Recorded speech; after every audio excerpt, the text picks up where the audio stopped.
What you don't see in a shed matters the most. The strength of any building starts from the ground up, and that begins with the floor system. At the foundation of it all are the skids. These are 4x6 pressure-treated runners that are the footing for every building and support the entire structure. Each skid is double-notched at 12-inch and 16-inch intervals, about an inch deep, allowing the floor system to lock in securely. Center skids are spaced 60 inches on center, creating a strong, even base. For 8 and 10 foot wide buildings, you'll typically see 2 rows of skids.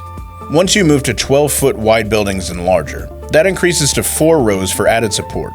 The outer skids are always placed roughly 5.5 inches from the edge of the rim board, keeping everything consistent and structurally sound. When a building goes beyond 20 feet in length, splice boards come into play.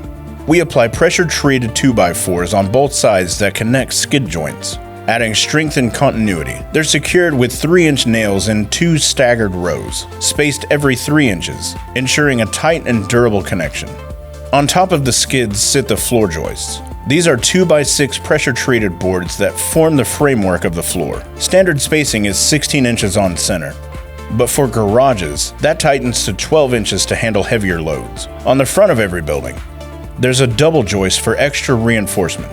The back typically has a single joist. Once the building exceeds 20 feet, then both the front and back are doubled. A double joist along with 2 flat joists are also placed at every splice location to further strengthen the structure. Each front, back, and splice joist is fastened to the skids using 4-inch structural screws. They're also secured with 3-inch nails, placing 2 nails on either side of the joist at every skid. At the end of the day, while the outside of a shed might catch your eye, it's this floor system that determines how long it lasts and how well it performs.